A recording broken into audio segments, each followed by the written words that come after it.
The sound of shattering crystal silenced the entire room. 500 people in the most exclusive club in Manhattan froze, their eyes locked on one terrifying scene. A trembling waitress stood over Roman Moretti, the most feared man on the East Coast, wine dripping from his pristine tuxedo. Security guards reached for their holsters. The room held its breath, waiting for the execution. But instead of begging for her life, the girl looked the Don in the eye and said 3 words that signed her death warrant, or so everyone thought. What Roman did next didn't just shock the underworld, it changed history. The Obsidian Lounge wasn't just a club, it was a fortress, wrapped in velvet and bathed in dim, golden light. Located in the heart of Tribeca, it was where the city's predators came to rest, drink 50-year-old scotch, and broker deals that the NYPD would never know about. For 22-year-old Sarah Jenkins, it was just a job that paid for her mother's dialysis treatments and kept the lights on in their cramped Queen's apartment. She adjusted her black waistcoat, smoothing the fabric nervously. Tonight was a black card night, meaning the clientele wasn't just rich, they were dangerous. "Sarah, table 4, VIP section," the floor manager, a sweaty man named Greg, hissed into her ear. "And for God's sake, don't look them in the eye. That's the Moretti table." Sarah's stomach dropped. The Morettis. Everyone knew the name. They were the reason half the construction projects in the city actually got finished, and why certain people disappeared from the docks in Jersey. Roman Moretti, the head of the family, was a ghost story made flesh. She loaded her tray with a bottle of Dom Perignon Rose Gold, a vintage worth more than her entire year's rent, and 4 crystal flutes. Her hands were shaking, but she forced them to steady. "Just drop the drinks, pour and leave," she told herself. She navigated through the crowded room, weaving between models, hedge fund managers, and politicians. The air smelled of expensive perfume and cigar smoke. As she approached the VIP section, a raised platform cordoned off by thick velvet ropes, the atmosphere changed. The laughter died down. The air felt colder. 4 men sat in the leather booth. 3 were laughing loudly, their suits straining against thick muscles. But the 4th man sat in silence. He was leaning back, one hand resting on the rim of a whiskey glass, the other tapping a rhythm on the table. He was younger than the others, perhaps in his early 30s, with sharp, aristocratic features and eyes the color of cold steel. Roman Moretti. Sarah approached the table, keeping her gaze lowered as Greg had instructed. "Your champagne, gentlemen," she said, her voice barely a whisper. "About time," one of the larger men grunted. He was balding, with a scar running through his eyebrow. He reached out, his hand brushing uncomfortably close to Sarah's hip. "You knew, sweetheart? You look terrified." "Leave her alone, Carlo," Roman said. His voice wasn't loud, but it cut through the noise of the club like a knife. It was a deep, resonant baritone that commanded instant obedience. Carlo pulled his hand back, chuckling. "Just having some fun, boss. Lighten up." Sarah placed the glasses down, her heart hammering against her ribs. She reached for the heavy bottle of Dom Perignon. As she began to pour the first glass for Roman, Carlo leaned forward abruptly to grab a lighter from the table. His elbow knocked into Sarah's arm. It happened in slow motion. The heavy bottle slipped from her wet palms.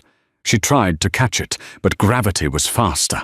The bottle hit the edge of the table, exploded, and sent a cascade of sticky pink champagne and jagged glass flying. The liquid didn't just spill, it drenched Roman Moretti.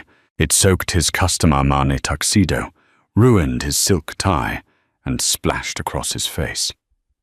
The entire club went silent. The DJ cut the music.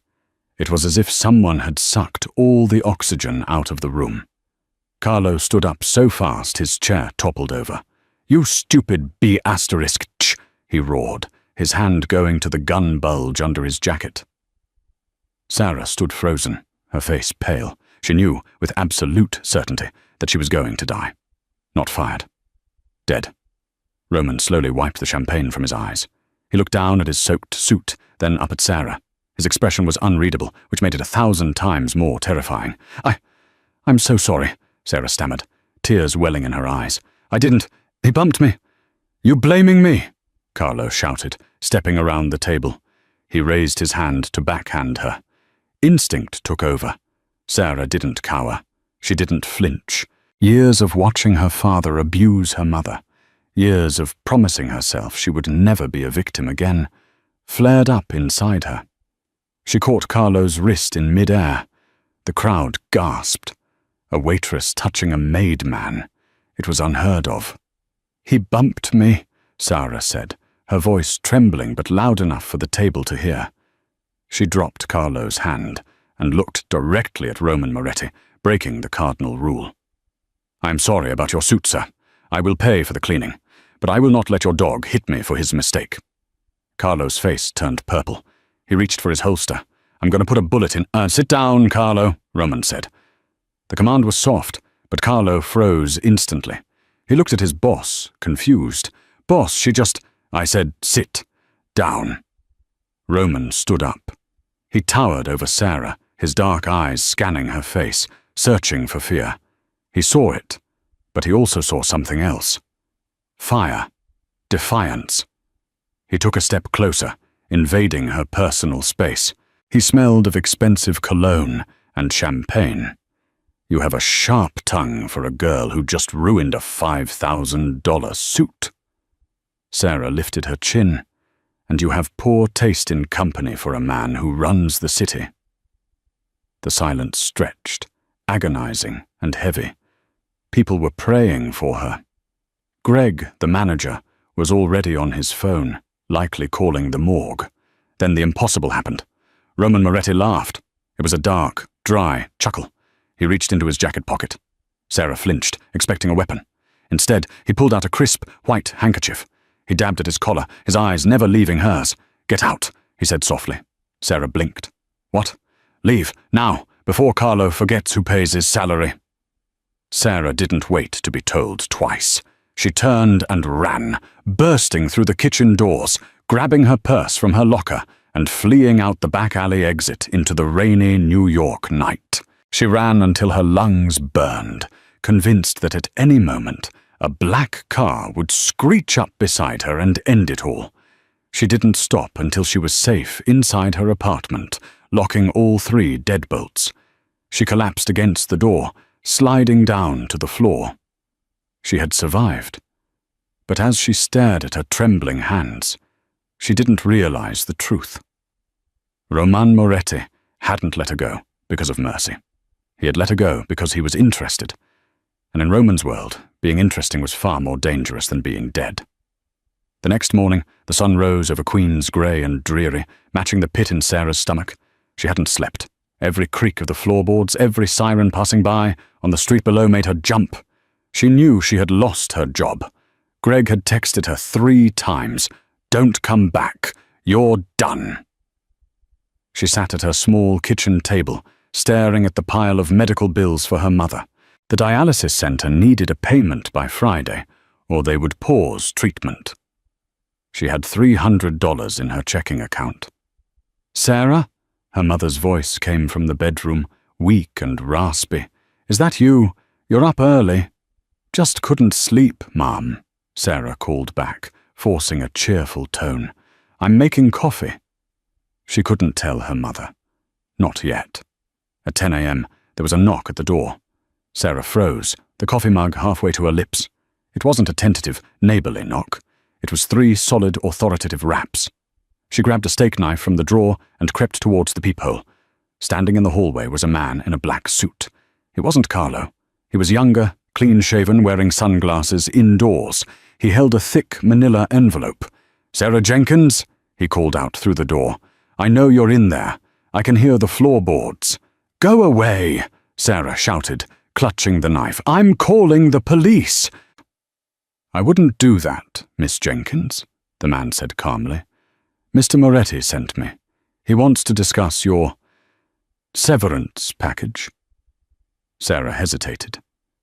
Severance?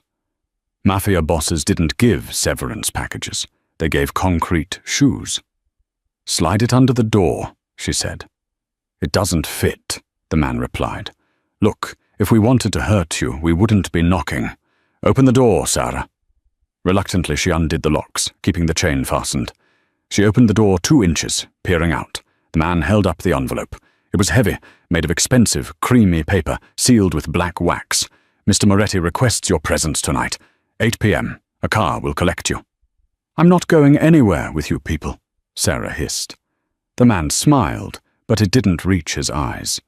"It wasn't a request, Sarah. It's an appointment. And considering your mother's situation at the Queen's Dialysis Center, I think you'll want to hear what he has to say." Sarah's blood ran cold. They knew. Of course they knew. They probably knew what she had for breakfast. The man slipped the envelope through the gap in the door. 8 p.m. Be ready." He turned and walked away. Sarah slammed the door and tore open the envelope. Inside there was a stack of cash, $5,000 in crisp hundreds, and a single card with handwritten calligraphy. "The Sapphire Room. Private entry. Don't be late. Our $5,000. It was enough to cover the dialysis for 2 months. It was blood money. She spent the day pacing.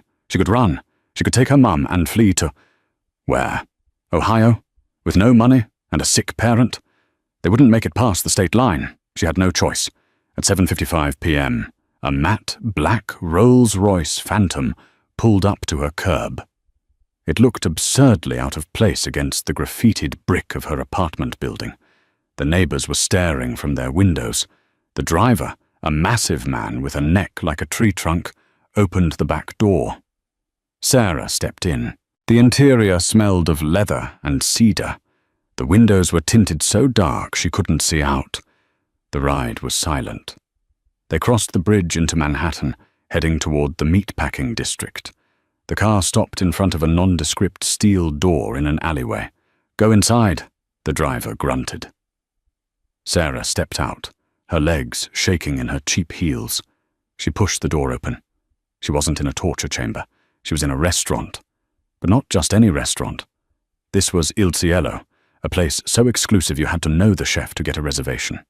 It was empty, save for one table in the center of the room, illuminated by a single spotlight. Roman Moretti sat there. He wasn't wearing a tuxedo tonight. He wore a black dress shirt, unbuttoned at the collar, sleeves rolled up to reveal forearms covered in intricate ink. He looked less like a businessman and more like a warrior at rest. He didn't look up as she approached. He was cutting a piece of steak with surgical precision. "You're punctual," he'd said. "I like that." Sarah stopped 10 feet away. "You threatened my mother." Roman paused. He set down his knife and fork and looked at her. His eyes were even more intense up close, a mix of charcoal and gold. "I ensured your attendance," he corrected. "Sit. I'll stand. Sit, Sarah, or the deal I'm about to offer you disappears and you can go back to scrubbing tables for minimum wage while your mother's bills pile up." Sarah gritted her teeth and sat. "Eat," Roman said, gesturing to the plate across from him. Filet mignon, truffle mashed potatoes, asparagus. It looked delicious. Sarah felt like vomiting. "I'm not hungry. What do you want? Why am I here?" Roman took a sip of red wine, a Petrus 2015 sitting on the table. "You embarrassed me last night, Sarah, in front of my associates, in front of my enemies." "I apologized," she said defiantly. "Apologies are for priests. In my world, weakness is a death sentence. When a waitress talks back to a capo and lives, people start to wonder if Roman Moretti is losing his edge." "So you are going to kill me?" Sarah asked, her voice surprisingly steady. "To prove a point?" "If I wanted to kill you, you'd never have made it to the car," Roman said dryly. "No, I have a different problem.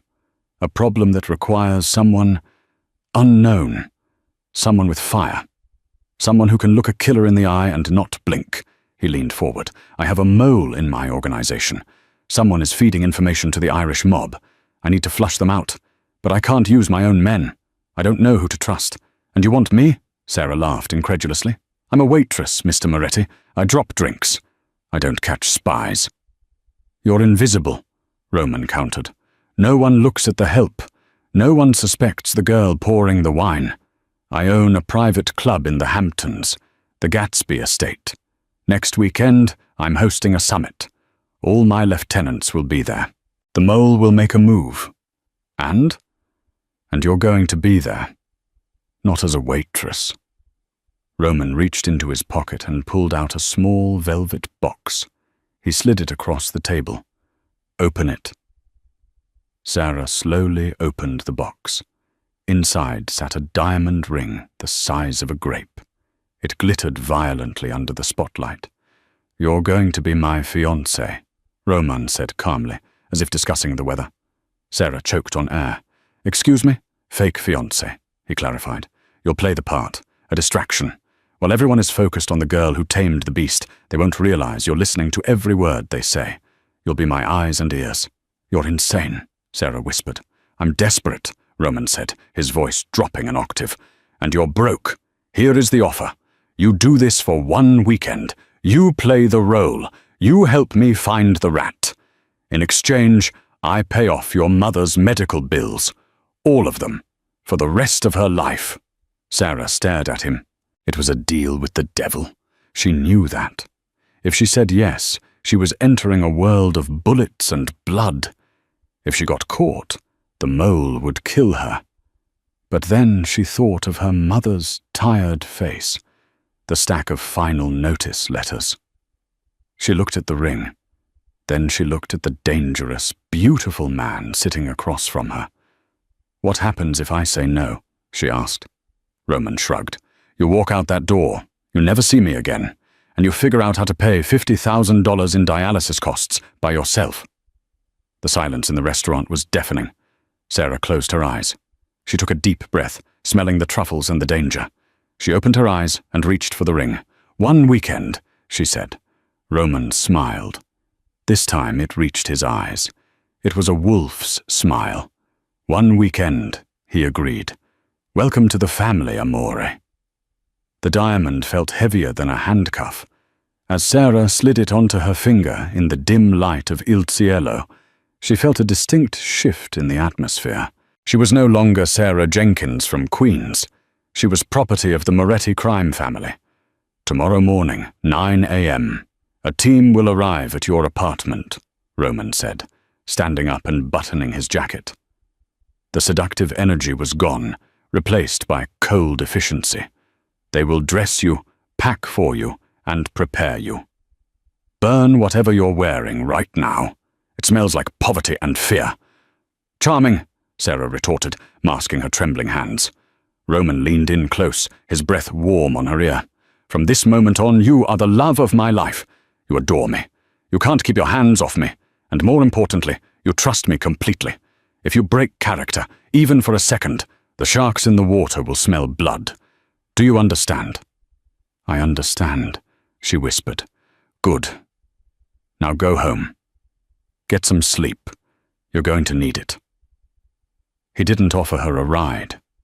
He walked out the back door, flanked by 2 shadows that materialized from the kitchen. Sarah was left alone in the spotlight, the massive diamond glittering mockingly on her hand. The next morning, Sarah's tiny apartment was invaded. A team of 3 unsmiling women, led by a severe stylist named Anya, descended upon her. They didn't ask permission. They took over. Her closet was emptied into trash bags, her worn jeans, her comfortable sweaters, all gone. In their place came garment bags filled with silk, cashmere, and Italian leather. Dresses that cost more than her mother's car, heels so high they felt like weapons. Anya sat Sarah in front of a portable vanity mirror. Mr. Moretti prefers natural beauty, Anya said with a thick Eastern European accent, pulling Sarah's hair back tightly. But expensive natural.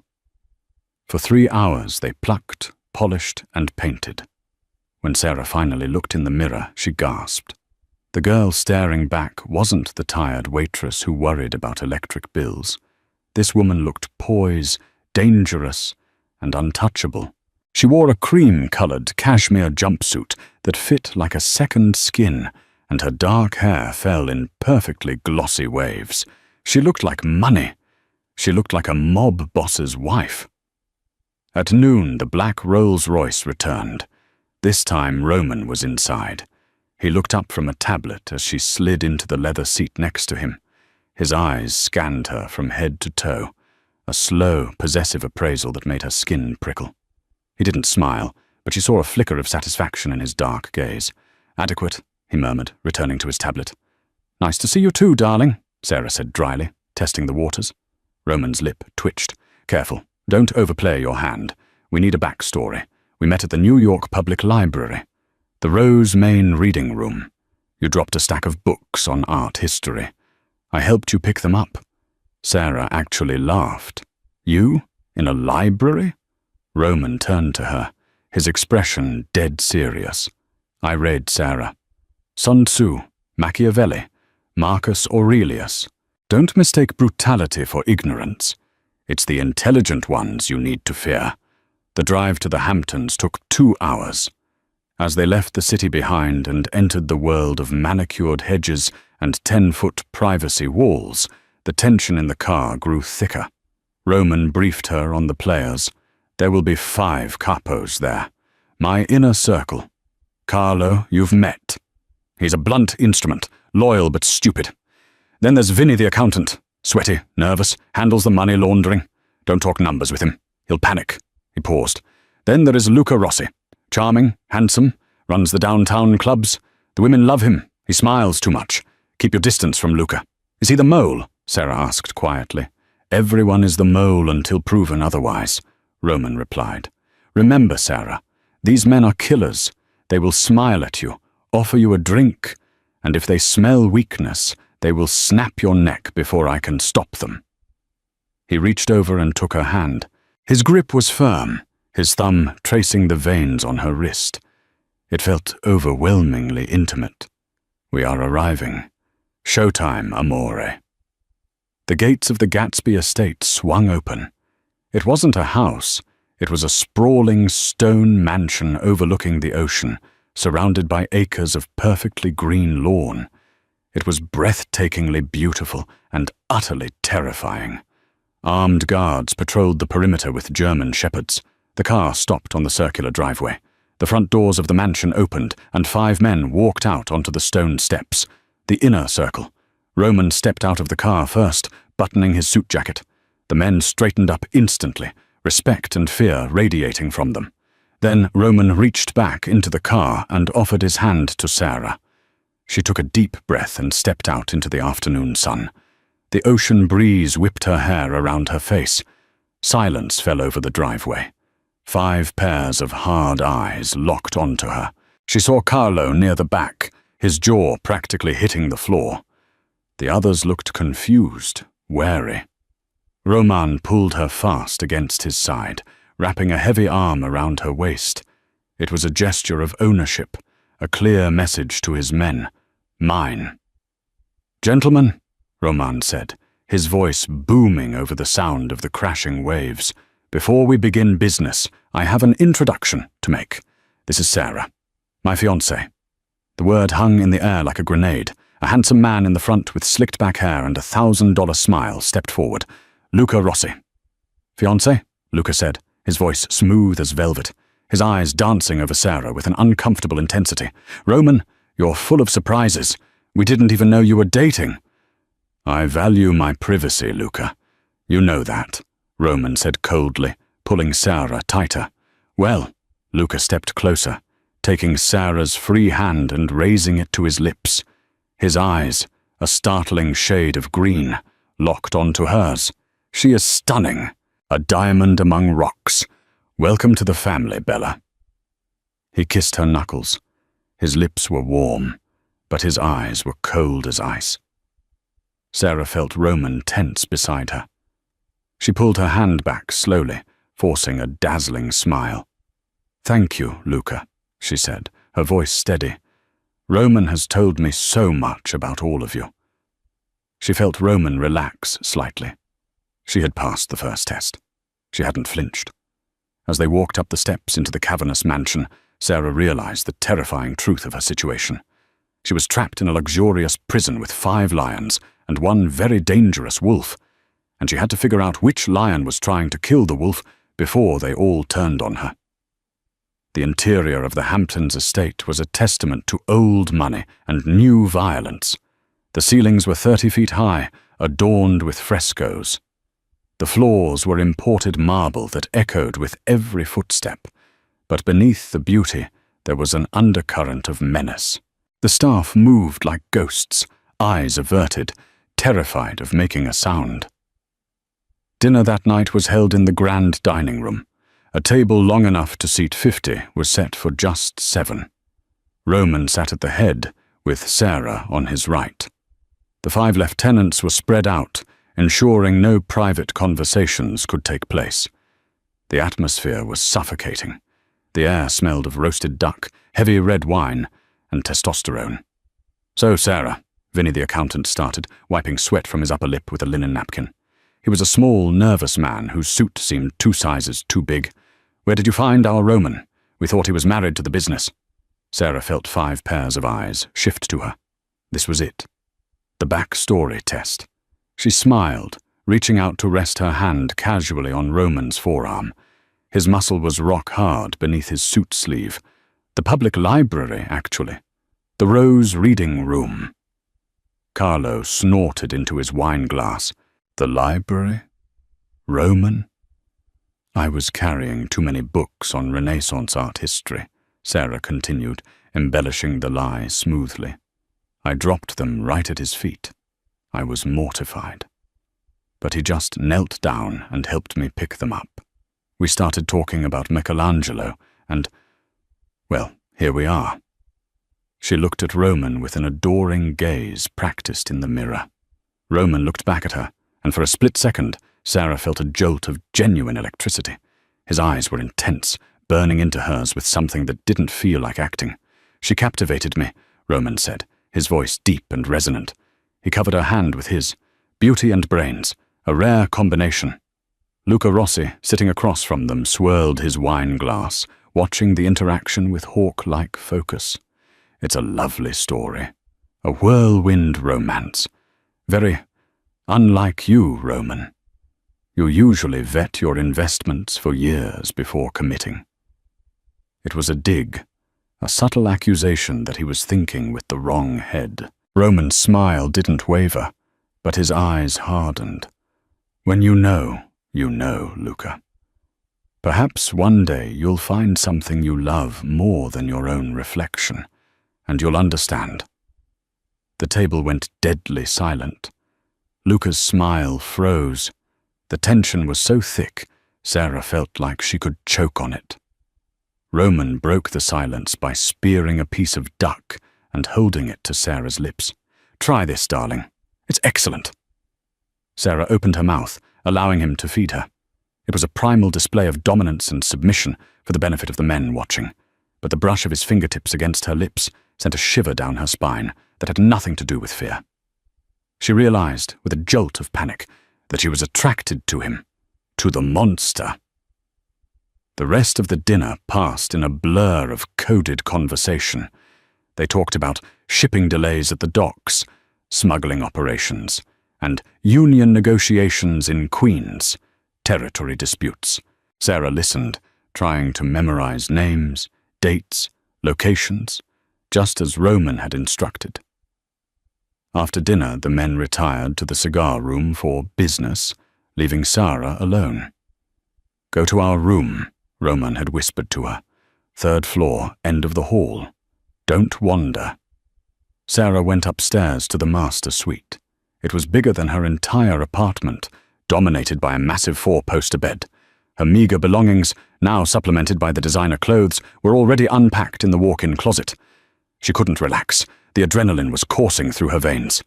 She paced the room, the silence of the massive house pressing in on her. She kept replaying the dinner, Luca's probing eyes, Carlo's open hostility. At 2 a.m., she still hadn't slept. The house was silent. Roman hadn't returned. A thirst, sudden and intense, hit her. There was water in the bathroom, but she wanted ice. The kitchen was on the ground floor. "Don't wander," Roman had said. But the house was asleep. Surely she could sneak down for some ice? She slipped out of the room, barefoot, still wearing the silk dress from dinner. The marble hallway was cold under her feet. The house was bathed in shadows, moonlight streaming through tall windows. She made it to the grand staircase and descended silently. The ground floor was a maze of corridors. As she passed the library, a 2-story room filled with antique books, she heard a noise, a hushed voice. Sarah froze, pressing herself against the wall outside the heavy oak doors, which were slightly ajar. "No, he suspects nothing," a man's voice whispered.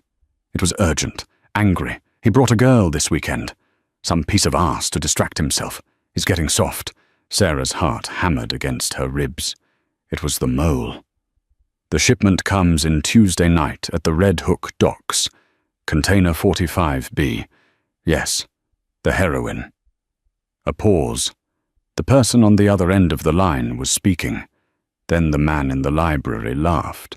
It was a chilling, familiar sound. "Don't worry, Ivan. By next week, Roman Moretti will be history, and the city will belong to us. To the Bratva." Sarah gasped, clapping a hand over her mouth.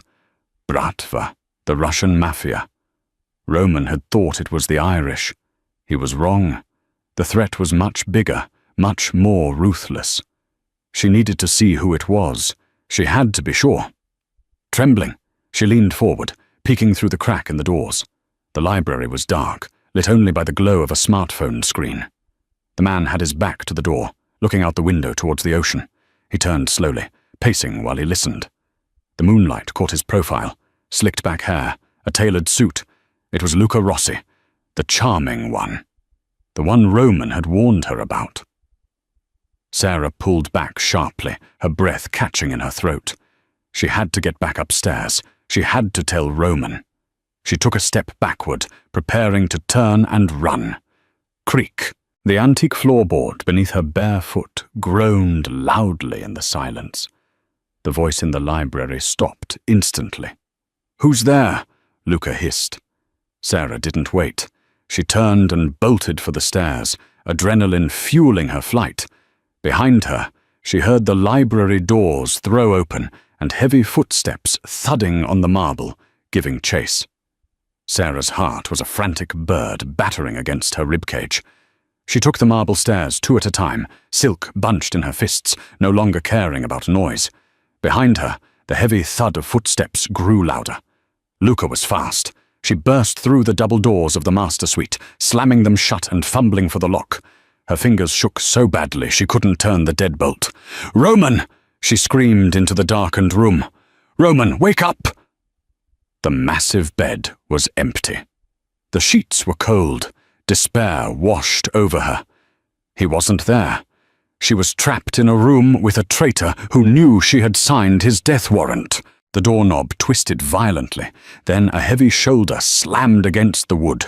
The frame splintered. Another slam and the door burst open, hitting the wall with a deafening crack. Luca stood there.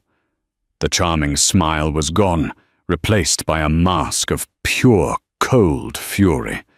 He held a silenced pistol in his right hand. "You little eavesdropping rat," he hissed, stepping into the room and kicking the door shut behind him. "You should have stayed in Queens." Sarah backed away until her legs hit the edge of the mattress. "Stay back, Luca. Roman knows. He knows everything." "Roman knows nothing," Luca scoffed, raising the gun. "He's down in the wine cellar, picking out a vintage for his own funeral. He's soft, Sarah. He bought your little act. And now I'm going to put a bullet in your pretty little head and dump you in the ocean before my Russian friends arrive." He took another step. Sarah braced herself, looking around desperately for anything to throw. A lamp, a statue, anything. Suddenly, the French doors leading to the balcony shattered inward in a shower of glass. A dark shape surged into the room from the moonlit terrace. It happened so fast, Luca didn't have time to turn. Roman Moretti collided with him like a freight train. The two men crashed into an antique armoire, wood splintering around them. The gun flew from Luca's hand, skittering across the floor under the bed. It wasn't a gentleman's fight. It was a brawl. Fists connected with wet thuds. Roman, filled with a terrifying, cold rage, was merciless. He didn't just want to beat Luca, he wanted to dismantle him. He slammed Luca's head against the floor once, twice, 3 times, until Luca went limp, blood pouring from his nose and mouth. Roman stood up, his chest heaving. His shirt was torn, revealing the dark ink on his chest.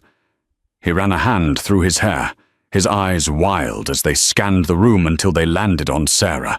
She was trembling against the bed, eyes wide with horror and adrenaline. Roman crossed the room in 2 strides. He grabbed her shoulders, his grip bordering on painful.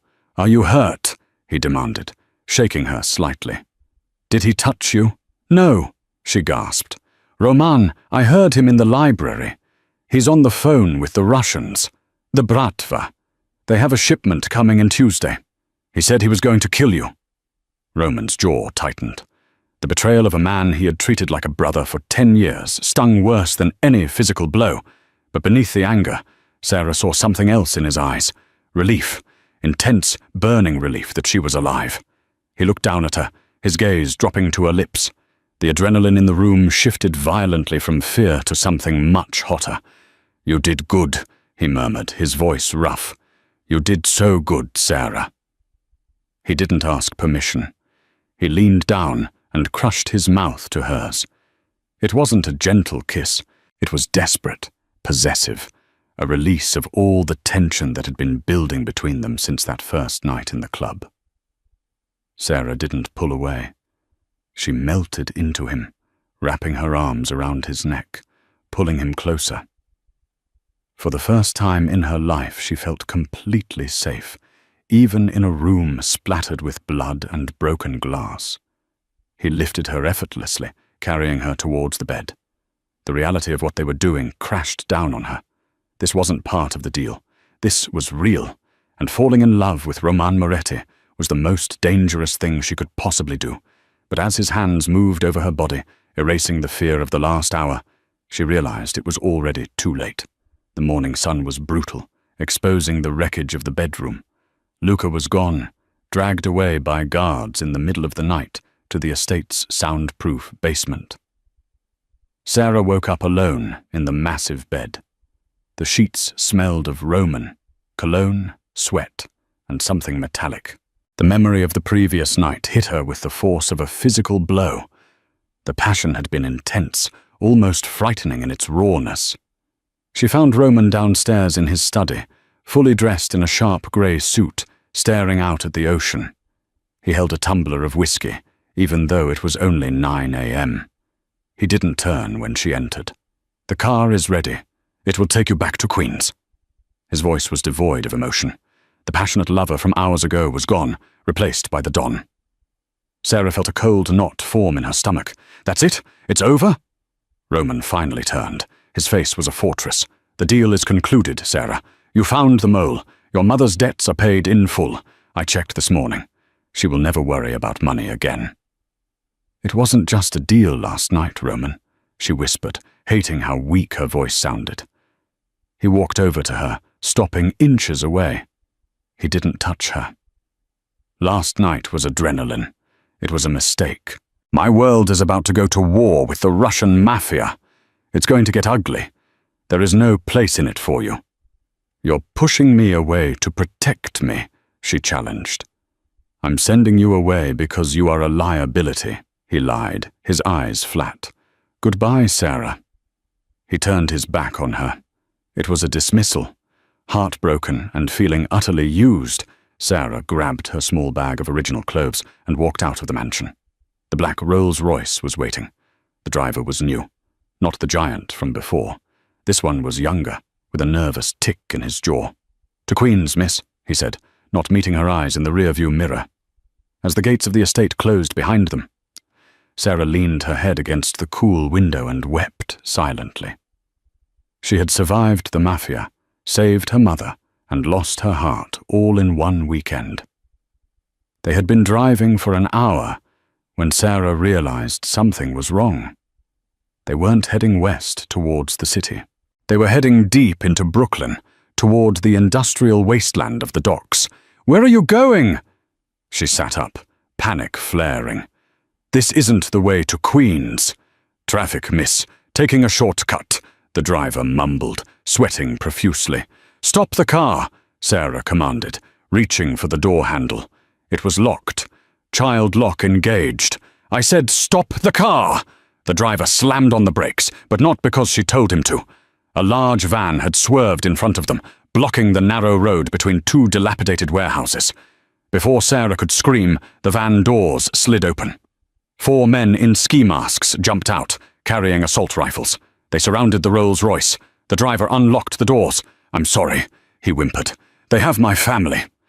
The rear door was ripped open. Rough hands grabbed Sarah, dragging her out onto the asphalt. She kicked and screamed, fighting with everything she had, but it was useless. A burlap sack was shoved over her head, plunging her into darkness. She was thrown into the back of the van. Tires screeched as they sped away. When the sack was finally pulled off, Sarah gasped for air. She was tied to a metal chair in the center of a cavernous, abandoned warehouse.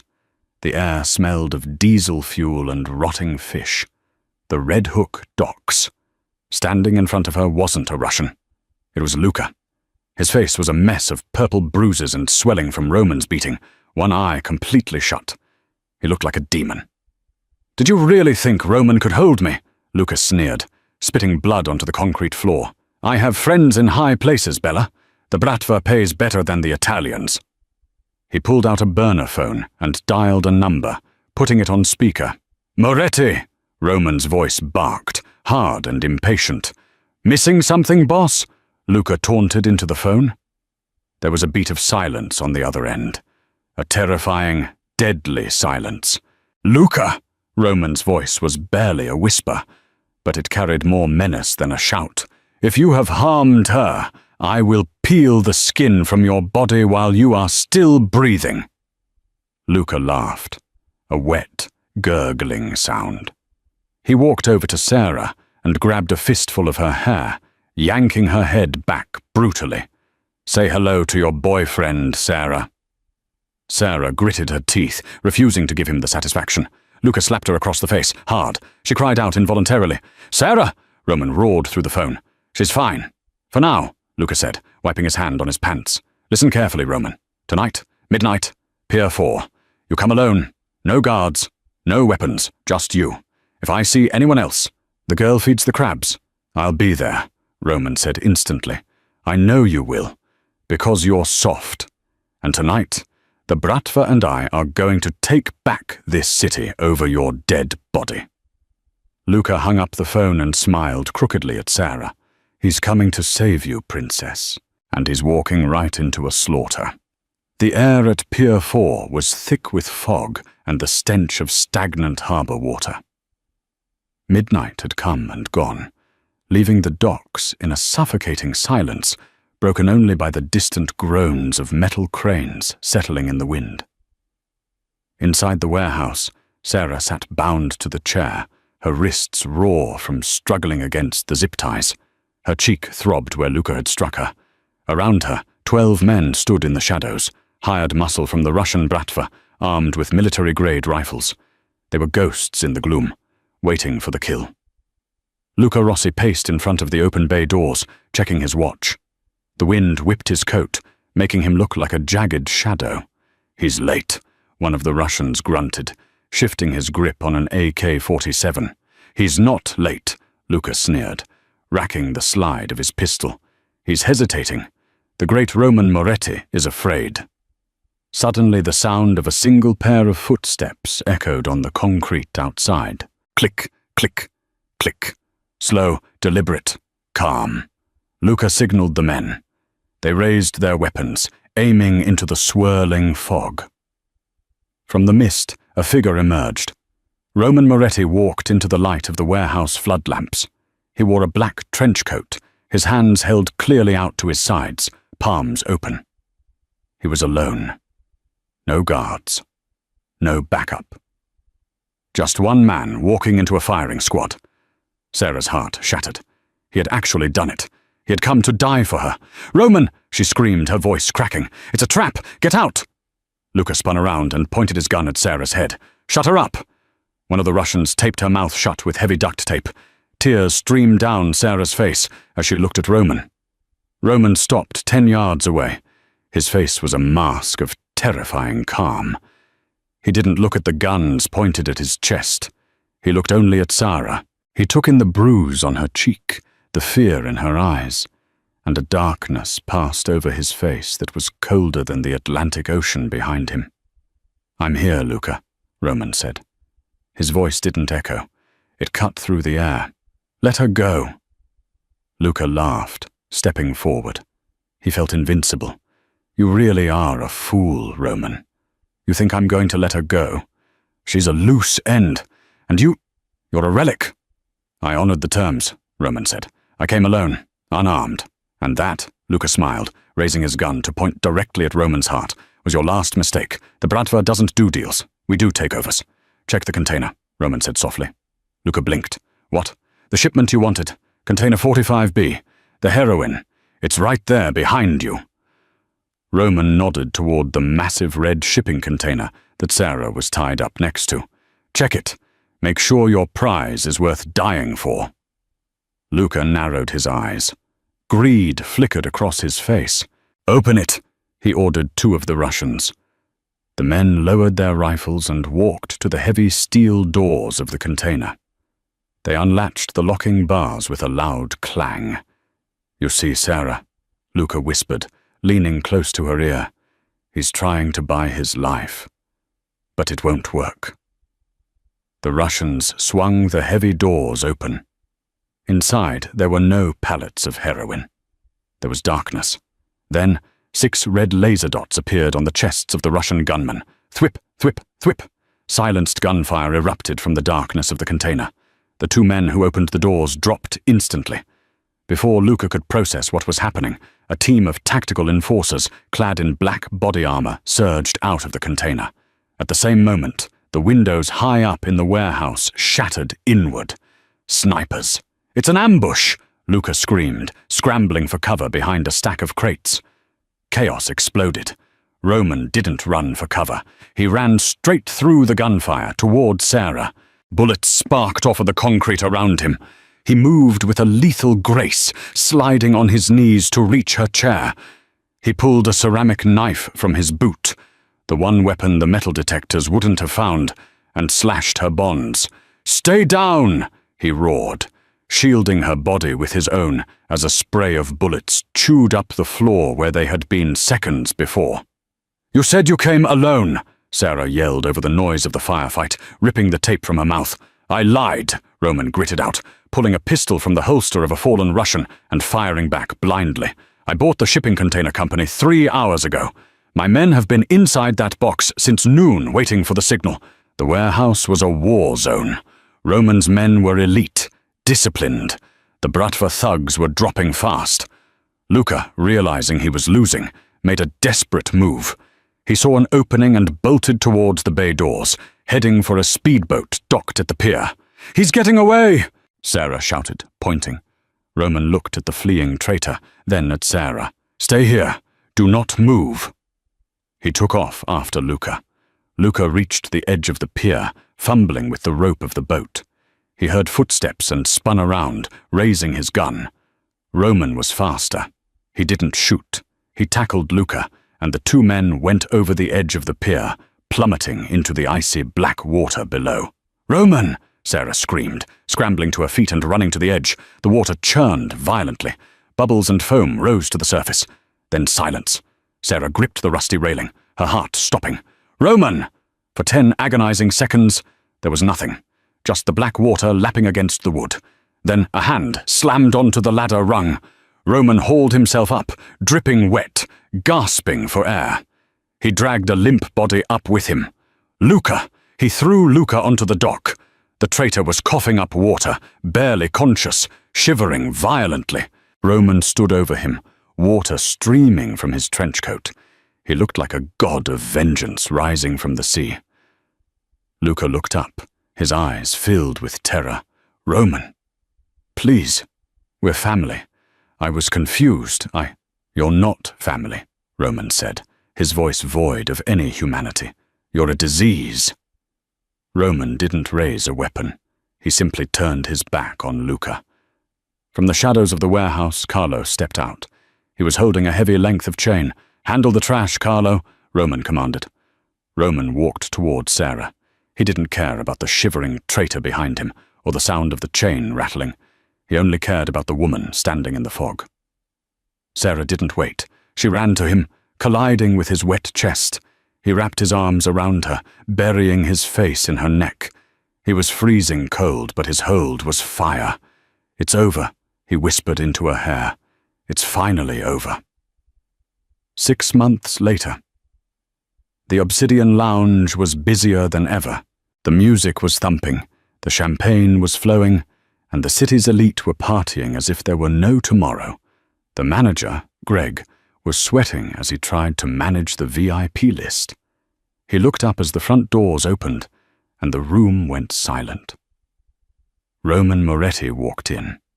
He looked as sharp as ever in a midnight blue tuxedo, but it was the woman on his arm that drew every eye in the room.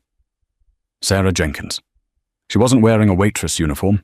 She was wearing a gown of crushed red velvet that cost more than Greg made in a decade.